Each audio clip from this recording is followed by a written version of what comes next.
Rakuro is well aware of his disadvantage, and Emule's whining is not helping the case either. As the monster dives into the swamp and swims towards them, Rakuro thinks of what to do with his restricted mobility. The first thing he does is use his slide move to glide away from the attack, and then decides to use his evolved skills from the battle with Lycagon to counter himself. He uses the repel counterattack, which helps him dodge the attack and then perfectly counter it. Now he needs to wait for a timer till he can use these abilities again, so Rakuro stands there, unable to figure out what he can do to avoid damage in these 10 seconds. Luckily, he has got a partner on his shoulders this time who can use magic better than him at the moment. Emule uses her magic edge to strike a magic blade-like attack on the swamp boss. Rakuro uses this to move near the monster and attack it, but of course the swamp won't let him do it timely. Rakuro, fortunately, reaches near enough to use his spiral edge attack before the monster can completely regain its stance. He then uses Edge Climb to climb up the monster's body using his daggers, after which he stands on top of the nose of the monster. After 10 seconds, Rakuro jumps up to use Repel Counter again, followed by a boosted form of Magic Edge by Emule. This is damaging enough for the monster, but not enough to kill it. The little time of distraction by Rakuro and Emule to fall and regain their focus on the monster is enough to have it play its ultimate move. The swamp boss is called the Solo Killer since it uses the swamp by shaking it as a whole and diving up from underneath the player to throw it in the air using its nose. This doesn't have much to do with the monster's attacking skills, but is a smart way of making the players lose APEs by fall damage. Rakuro throws Emule away to save her while he gets the impact of the attack. As he is falling, Rakuro cannot think of anything else, so he loosens up ready to embrace the damage that comes with the fall. Emule, who has been running to save Rakuro, reaches him timely and touches the magic scroll to his head, teleporting him above the monster instead of above the ground. Another interesting scenario that occurred was the meteor fall by Rakuro. Unaware of him, he had gained so much energy in his free fall that when he landed on the monster, it caused a damaging impact on the monster rather than him.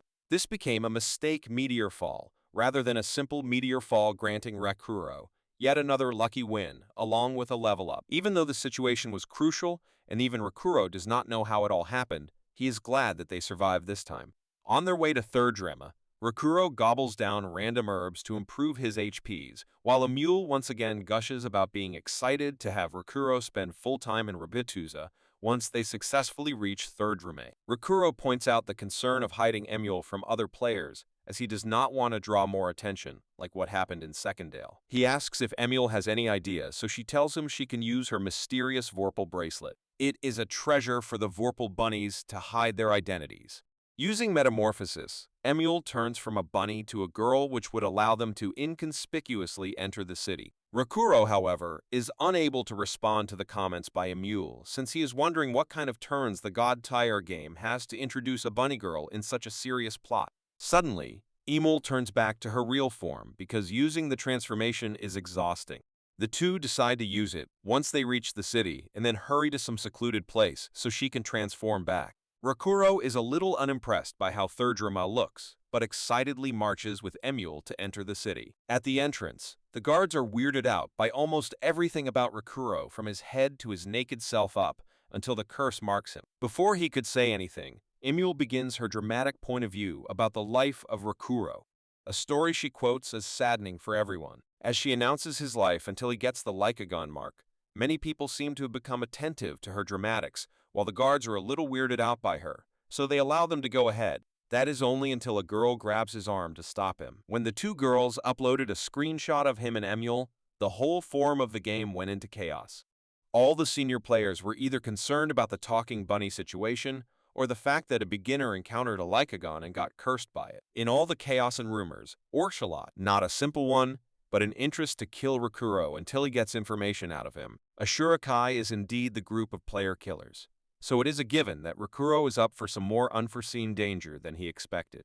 The girl crazily asks him how he tamed a Vorpal bunny. She seems to be acting a little too exaggerated for a matter too small, as other high-level players are currently looking to hunt down Rakuro or get some information out of him, while this woman is bothering him for a cute pet. Before he can make an excuse, a lady interrupts them, telling him it's not nice to hide things from others. Rakuro gets cautious, seeing Arthur Pencilgon in front of him, especially with her 99 level in this game. Arthur Pencilgon, an acquaintance, and friend to Rakuro from his trash game adventures. Their history starts with the trash game unit rounds. The game had a drop rate so low that even rocks couldn't last in the hands of the players if they wanted to throw them at enemies. Bounty was so hard to find that players had to resort to stealing it from either NPCs or other players. Powered by violence and cunningness, Pencil Knight, who we know as Arthur, rose as the lone player to take over the kingdom. She ruled the game enough to create a pencil kingdom in it, which of course Rakuro would challenge along with his partner, Katsuo. The game's boss was long changed to the Pencil Knight who used to rule over players, abuse them, and not allow some to give up on it either. She was impressed by Katsuo and Rakuro reaching her, but the traps were too easy according to them. This amused as well as excited her to fight them and see who ends up in victory, but the game ended in a draw with both Rakuro and her dying. Right now, the situation is different for Rakuro provided the difference in the levels of the two. Arthur even took a penalty by coming down from 50 only to get a player kill of Rakuro. She's impressed at Rakuro being around level 30 this early and defeating Mud Digger. In the background, the girl who initially grabbed Rakuro, Animalia, is shocked to see Arthur as she is not just a simple player, but she is second in command to the killer clan of Isekai, also known as the Giant Killer. She was called that due to ambushing higher-level players. Animalia stands there, baffled at whether the two are friends or enemies, and in her background is a panicking Emule, whose ears and tail have popped out and is about to turn back into her bunny self. While in a duel, Arthur conveys a message on behalf of the leader of Isekai to reveal info about the unique scenario or have an enemy chasing him until he does. Rakuro is not fazed by this, but he is also thinking about how to succeed in comparison to the high-level weapons Arthur is equipped with. Rakuro points out the fact that Arthur is trying to not let him enter the gate, making it a given that it is hard to get a player killed inside a populated town. Arthur agrees she is not going to let him enter the gates. Animalia wonders what to do when she notices Emule and approaches to talk to her. The moment she touches Emule, she transforms into a bunny, making the situation even more crucial for Rakuro. Arthur tries to attack him when he is distracted, but he uses the repel counter and then signals Emule to come to him.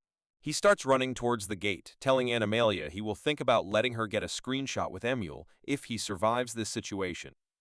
Arthur begins chasing Rakuro confident in her speed, only to get halted by Animalia, who is putting herself in danger simply for the sake of a cute rabbit. Rakuro hurries to get into the city so Emule can create a portal, and they can enter Rabbituza to end this chase.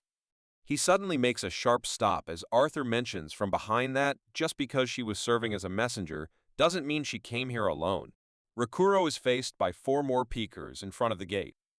The 4 peekers find it straining to kill a player of lower level, but are still here on their boss's command. On the other end, Arthur thanks Rakuro, ironically, since because of him, she gets to fight the keeper of Shangri-La Frontier Zoo, who has no interest in other players.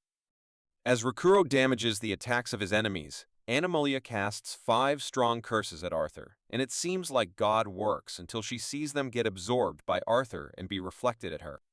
Arthur expresses her amusement at her status ailments, while a cursed Animalia questions how she did that. Arthur tells her about a shaman constantly trying to kill her, so she keeps a karmic straw doll with her to deal with the curses. When crushed, this consumable item reflects the curses at the caster. While Arthur sticks to sadistically watching Animalia die of her poison, Rakuro wonders how he is supposed to kill players with such high level and strong armor.